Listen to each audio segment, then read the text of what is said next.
Empire.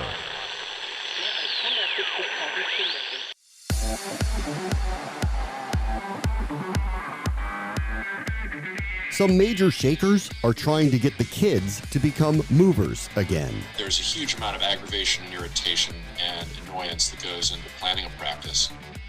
You get materials that aren't that great, that are PDFs from sort of the 1990s or the 2000s with X's and O's on them that don't make any sense. That's Ben Sherwood, former co-chairman of the Disney ABC Networks, who has turned his attention to youth sports in a forward-thinking modern app called Mojo. This is the Future Sport Podcast. I'm Bram Weinstein.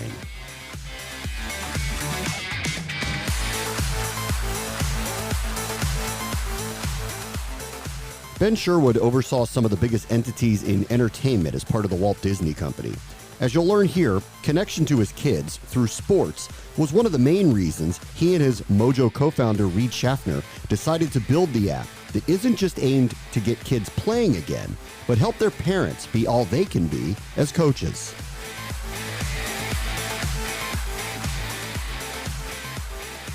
Our guests this week are widely established titans of the media industry. The former co-chairman of the Disney Media Networks, Ben Sherwood, and Reed Shaffner, who has done a ton in the gaming industry alongside stops at Microsoft. He was part of the brains behind the wildly popular Words with Friends. And they have combined to help create Mojo, which is trying to reinvent youth sports through an app that is a coach-in-a-box resource for parent coaches in a pandemic and in a new world. Thank you both for being here. Thank you for having us. Ben, I want to start with you. Why youth sports? What is interesting about it to you? What's interesting about it, Bram, is that I've had the best time over the last 12 years coaching my two sons on the fields and courts of New York and Los Angeles as we've moved back and forth for work. And no greater highs and no lower lows than the experience of being with them. They were transformed by youth sports, and our family was transformed. My wife and I on the sidelines, coaching, managing. And when I left the Walt Disney Company, I wanted to get involved and find a way to help fix some of the problems that we all know or exist in youth sports. We know that too many families get burned out, forced out, or priced out. And we know that those problems have gotten worse in the pandemic. And our goal is with Mojo to bring some of the magic back to youth sports for families across the country and across the world. And Reed, for you, what is it about youth sports that drew you to this? So much. Growing up, it was a huge part of my family's life. I think probably, given my age, I'm one of the few people that had both my dad and my mom as coaches growing up. My mom started her own soccer club. We got so into it. My parents bought an RV to drive my brother and I to soccer tournaments. It was a huge part of our life. And I've coached kids. I can't say I'm very good at it, so I certainly feel the need for the product. And then the last bit is now I have a 20-month-old son myself, Theo. And so when Ben and I met, my wife was 8 months pregnant. I think everyone knows that it's a great idea to start a company when your wife is 8 months pregnant. But look, when Ben said it's a youth sports company, I hope one day I will coach Theo's teams, assuming that I haven't been banned from coaching kids because I'm so bad by then. But I will coach Theo. And the idea that every day I get to come into work and build a product focused on sports, but not just sports, making sports more fun for kids, and hopefully something I can use one day with my own son. That's something that is really easy to wake up and come to work on every day. So I have an 11-year-old. I have an 8-year-old. So I'm in this space too. My son plays youth sports. My daughter, we've tried. She's more in the, but we've tried with her. And I have seen, and I think, Ben, you're kind of alluding to this really in coaching it and probably having played it as a child yourself, that it is fundamentally different than the way maybe we were accustomed to. How did you see the differences, and what did you try to solve with building Mojo? I think when I grew up, Reed and I are at the opposite ends. Reed was an elite athlete in Florida and in the Olympic development program and star soccer player. I was the kid who tried to disappear on any field I could not hide fast enough on a soccer field or a little league field. In fact, I used to hide my shin guards, hoping that Mr. Franklin would not put me in, but he always brought in an extra pair because he knew that I was going to try to hide my shin guards. What I know from my time coaching and from friends is that there's a huge amount of aggravation and irritation and annoyance that goes into planning a practice. You get materials that aren't that great, that are PDFs from sort of the 1990s or the 2000s with X's and O's on them that don't make any sense.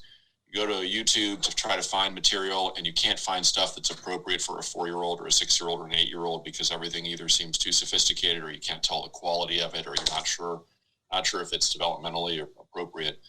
And so what we're trying to do with Mojo is we're trying to take the hassle and the frustration and the irritation out. We try to save you time up front. Reed will explain the specifics, but we try to take all the hassle out by putting everything into one place. All the videos to watch that are short, high quality, produced by Emmy Award-winning team from Mandalay Sports Media, the folks who brought you The Last Dance about Michael Jordan. We've got great content and articles from top experts on the whole youth sports journey. It's all in one app. It's all in the palm of your hand. And so basically we save you half an hour to an hour per practice of scrambling, trying to figure it out, and the stress that comes with, oh no, what am I going to do? I just got off work, got 5 minutes to get to the field. I have no idea what I'm going to do with my kids. We've got you covered. We will plan your whole season for you, practice by practice, and take you through on that journey. And then when you get onto the field or the court, we're gonna make an experience for you that's going to be more fun than you've ever had, because we've got proven activities and ideas for what to do with your time on the field or on the court. We've got proven stuff that's going to really make a difference. And so we save you time on the front end, and we give you a better experience in the sport. And our view is that if we can do that, we're going to get more moms and dads to do this. We're going to get more moms and dads to stick with it. We're going to have kids have more fun. And also, we're going to take the intimidation out of it. Because there are a whole lot of parents who would love to do it, but it's just plain intimidating coaching a bunch of kids. So that's sort of our approach. That's how we think about it. Reed, how are you kind of viewing it? Well, I mean, I think you asked, like, youth sports is different today, and there's certainly been the movement to, everyone reads a lot about the professionalization of youth sports. And certainly I think for me, moving to California, and I was talking about this earlier today, I run early in the mornings. I run at 6 a.m. and I run by a soccer field a mile from our house, and there's 12 kids under the age of 10 out there with private coaches. That's not our app. We are focused on the parent coach, which in the segment we're focused on 13 and under. It's easy to forget because you see that.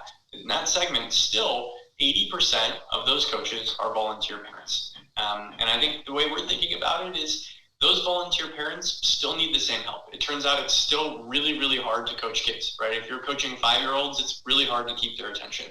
Even if you played, it is still really hard to remember what 5-year-olds are capable of and what they find fun and what you should teach them. And I think the way that I think about it is very similar to Ben, is we want that parent coach to feel like they're going to be successful and make it simpler than it's ever been. And when we say that parent coach, we mean anyone who wants to coach. Like there are people who love sports, who have dreamed from the second that they had their kid that they were going to be the coach. And then I think there are a lot of parents that wish that they could have this experience, but are intimidated by it. Maybe they didn't play. Or maybe, like, let's say that Theo decided to play ice hockey. I'd be host. It turns out growing up in Florida, you don't learn a lot about ice hockey, but I would still want to coach him. And I think we also want to empower parents who want this experience but have been intimidated. We want to give them the tools. We want to make it so easy that any parent can have this magical journey with their kids and that they keep doing it. Because I think the other challenge is a lot of times as parents, we sign up to do it and we have memories of it as a kid. You don't realize how hard it is. And so you do it for a season and you're like, I'm done. And we want parents to stick with it, because if parents stick with it, kids will stick with it, their experiences. And then so I think about it as, how do I make it so simple for every parent in this age range to go out and provide all of the kids with a wonderful experience? There's one more quick thing, Bram. The youth sports has really changed in one other big dimension, which is that when we were growing up, there was much more equality in youth sports. Everybody played. There were rec programs. There was easy access. It didn't cost a fortune. And now youth sports has really been divided between haves and have-nots. If you come from families with money, 2/3 of the kids from families with money are playing all the way through high school. If you come from a family without any money, only about 1/3 are playing sports.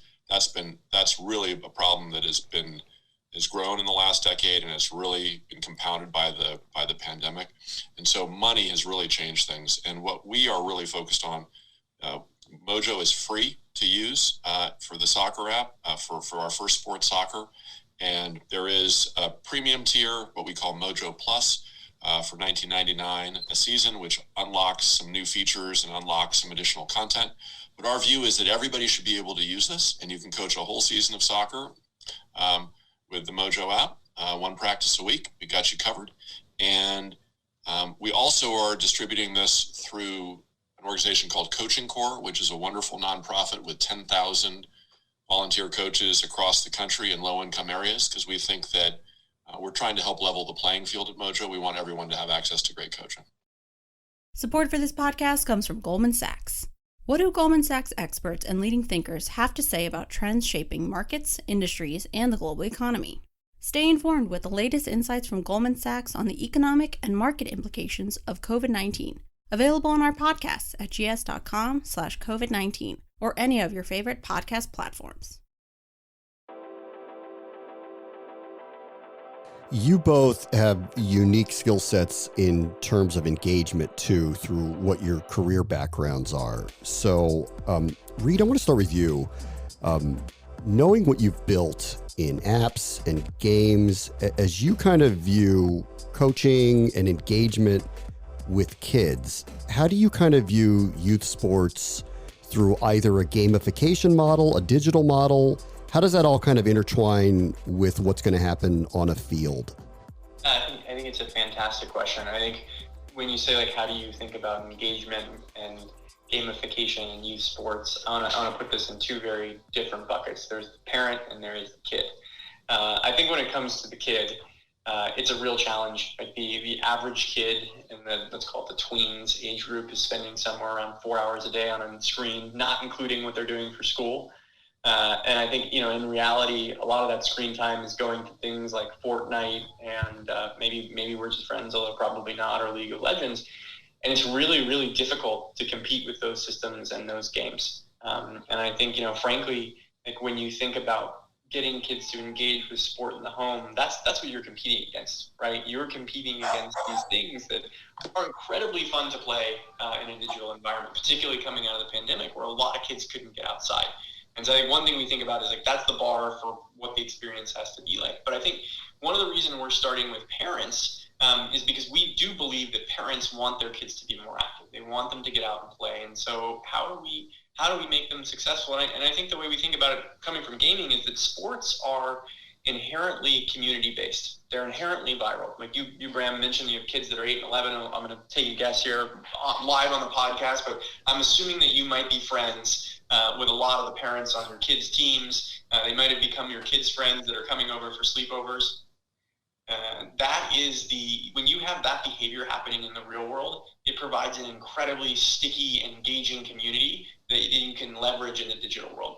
And so I think as we think ahead, as we build our roadmap, we want features that allow your kids to play together with their friends in those apps. We want the parents to be able to easily communicate. We want the kids to be able to easily communicate with the coach. And so I think anytime you have a world like youth sports, where you have these incredibly small, incredibly tight-knit communities, like each team being like its own little tribe, then you can build incredible software on top of that to leverage that behavior. And Ben, in your experience, you have worked in programming for a long time that is aimed at keeping the attention of children. As you kind of think back on that experience, and I know that it was much more broad than that with Disney and ABC, but for the Disney network experience that you had, as you kind of think about the modern kid, how do you engage with them? So Bram, it's a daunting challenge given what Reed just described with kids and how kids have so many distractions and the 4 to 5 hours a day that they're spending on screens. What we have purposely done with Mojo is we have made the bullseye the mom or the dad who wants to coach. And we think that we can get their attention because they already have put their hand up. They want to be involved in their kid's life. They want to spend more time with their kids. They want to be out there on the field. That's our bullseye. So we're not even trying to get the attention of the kid yet. We're just trying to get the attention of the parent who is highly motivated. that bullseye, we know how to reach them. We know how to talk to them. We know how to show them how to have a great time. We know how to show them age-appropriate activities for soccer. We know how to tell those stories in short-form content. We know how to write the articles for them that answer the questions and anticipate every step on the journey. So we know how to do that.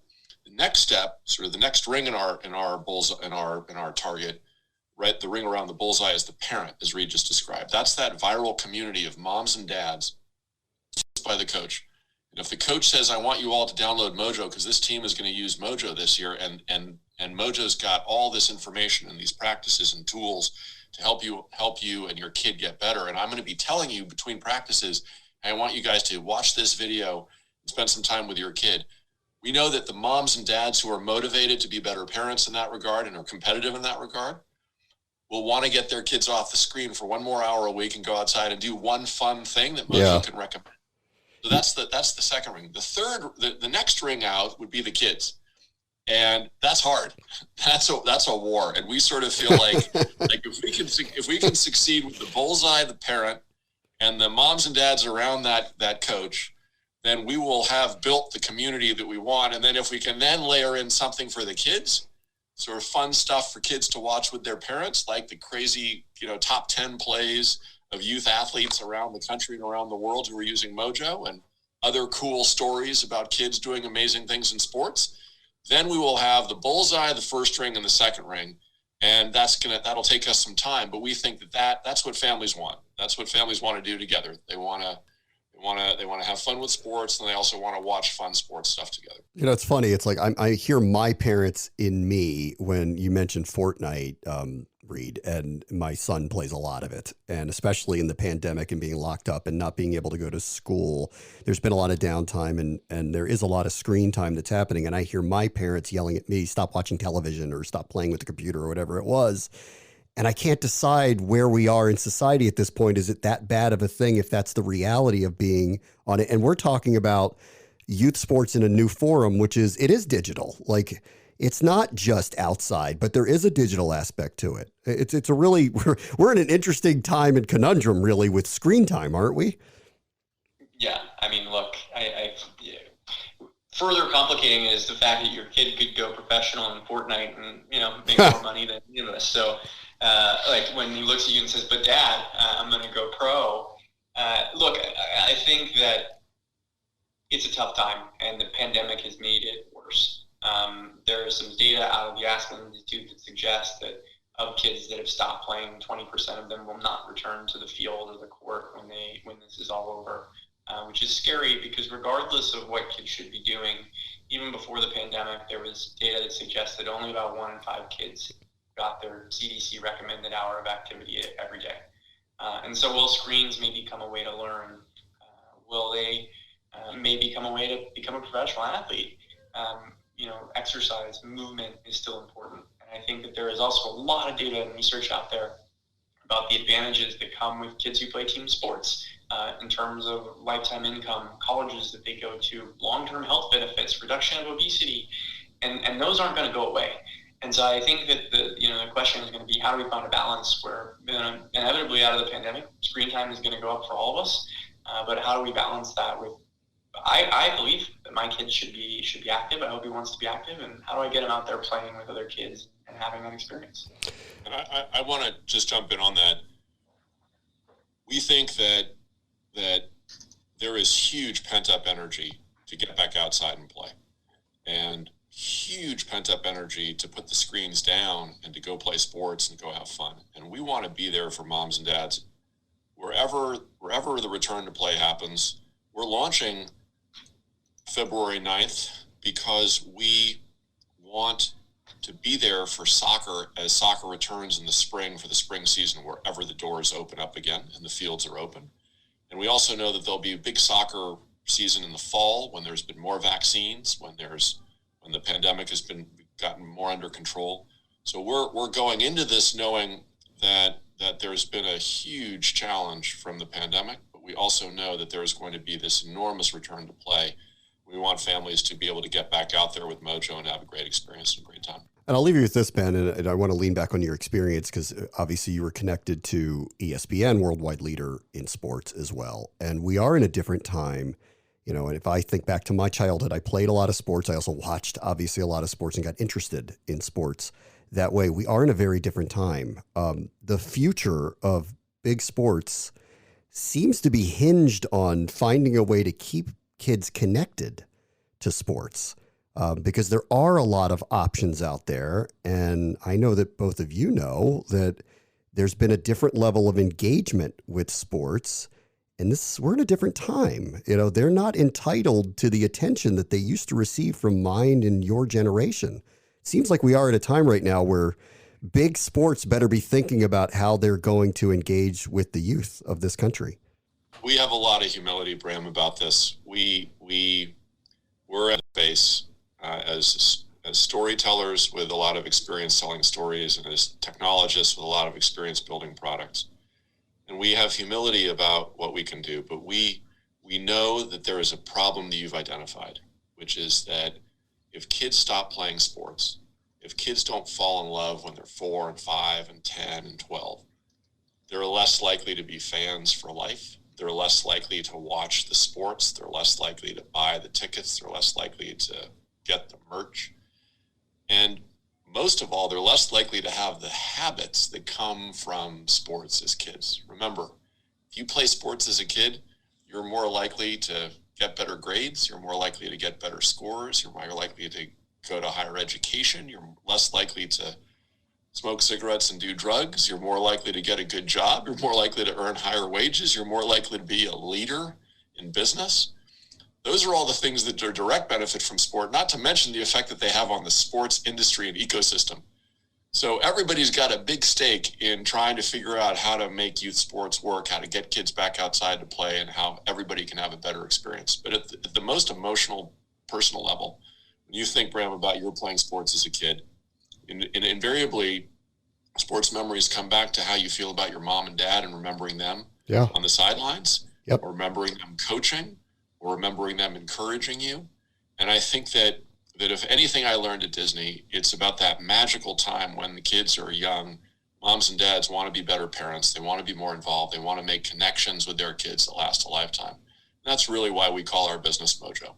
We want to put the magic back into youth sports. We want to be able to give everybody more of those magical memories for a lifetime. And we think that with technology and storytelling, we can really help. That's why we're here. And the app will be launching this month here, and hopefully soon, pandemic will come to a close, and we can all go and be outside once again. That's Ben Sherwood, CEO, and Reed Shaffner, the COO of the new sports app, Mojo. Thank you both for joining us. Thank you, Bram. Thank you very much. Thank you, Bram. On the next Future Sport podcast, how light can change the way we move. So we are able to do kinematic measurements, motions, as well as force measurements without all in a garment rather than requiring external equipment. So hopefully we can start providing models that can help athletes play at high performance for longer times without injury. That's Rob Shepard, part of the co-founding team at Organic Robotics, to discuss how they intend to help teams and athletes modernize movement. That will do it for this episode. As always, the future is now. This is the Future Sport Podcast. I'm Bram Weinstein.